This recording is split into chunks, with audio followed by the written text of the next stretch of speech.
Boa tarde. Hoje a gente recebeu uma visita ilustre de uma acadêmica de medicina que está no primeiro ano, indo para o segundo período. Então ela tem uma noção muito básica das coisas e ela queria conhecer um pouquinho de como funcionava a nossa rotina, né? Eu conversei um pouco com ela, a gente trocou umas ideias sobre as matérias básicas, a importância disso na carreira acadêmica e tudo. Mas eu tô vindo aqui fazer um breve desabafo. Parece que teve um professor que não é médico da área, ele não faz cirurgia refrativa, ele não tem formação na parte nem de córnea, nem de cirurgia refrativa, e ele fez um anúncio para os alunos de que eles nunca deveriam operar astigmatismo, que isso era a pior coisa que alguém poderia fazer com o seu próprio olho. Esse é um exemplo muito clássico do quanto a gente vê de desinformação em relação a um procedimento que tem aí uma história consolidada de segurança e eficácia, com milhares de publicações, milhões de pacientes operados. Entristece um pouco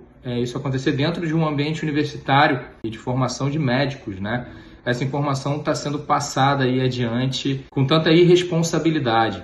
É um médico ensinando a médicos informação sobre uma técnica da qual ele não domina, ele não tem nenhum menor respaldo científico, não estuda o assunto, dizendo que aquilo poderia ser ruim para o paciente. Então, nesse aspecto, eu acho que vale a gente ponderar um pouquinho sobre como funciona um planejamento de uma cirurgia refrativa. É claro que toda cirurgia ela tem seus riscos, mas existem formas da gente estudar o impacto da cirurgia para os pacientes. E uma dessas formas é realmente a gente avaliar criteriosamente a anatomia desse paciente, o impacto cirúrgico da remoção de tecido, se a gente for optar por uma cirurgia de remoção de tecido, que é a cirurgia laser, se isso comporta dentro de cada peculiaridade de cada um dos pacientes e não afeta a segurança. A gente tem plataformas para a gente calcular isso de forma relativamente objetiva, fazer uma avaliação com números, não só uma avaliação qualitativa, para a gente guiar, e não necessariamente a gente vai ter uma indicação para todos os pacientes que têm grau de miopia, claro que não, mas com certeza,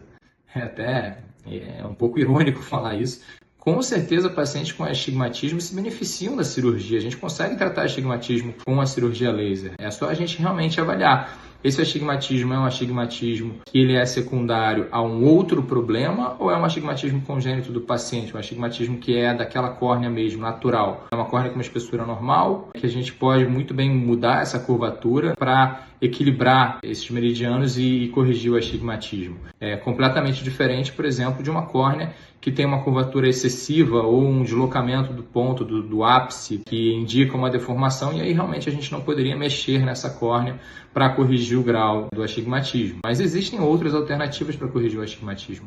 Implantes de lentes, quando a gente não pode tocar na córnea, ele pode ajudar isso. Tem lente de contato que a gente pode fazer para corrigir o astigmatismo. Então, eu só queria realmente deixar claro que a gente está aqui para esclarecer essas dúvidas do público geral, e eu acho que a gente também tem que combater esses mitos, né? E também a desinformação, principalmente. Cirurgia de performance visual, cirurgia refrativa, para melhorar a saúde dos pacientes, para melhorar a qualidade de vida dos pacientes, ela tem que ser feita de uma forma segura, de uma forma criteriosa, mas também eu acho que ela tem que ser feita por especialistas e por gente que se forma e estuda na área, e não pessoas que não têm o conhecimento. Eu até comentei isso com essa aluna, que o maior problema que a gente tem relacionado à cirurgia é a desinformação, e é dos dois lados, é do lado de quem não opera, que acha que a cirurgia é problemática, que é complexa, que é caótica. Isso não é bem verdade. Tem o outro lado, que são cirurgiões que não tiveram uma formação específica, que não têm tanta propriedade no assunto e acabam se arriscando a um caso ou outro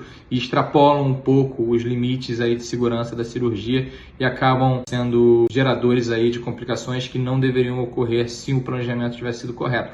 Claro que isso é a minoria dos cirurgiões, mas eu acho que quando você for procurar um médico, você tem que realmente procurar as referências. Saber se ele realmente tem uma formação naquela área, se ele realmente foi para um centro onde a cirurgia refrativa é uma referência. Então, acho que é válido você sempre fazer um background check desses médicos e também nunca acreditar de primeira numa informação que foi passada por alguém que não é da área. Acho que isso é o principal. Fica aí o meu desabafo e estamos de portas abertas aí se alguém tiver alguma pergunta para a gente responder.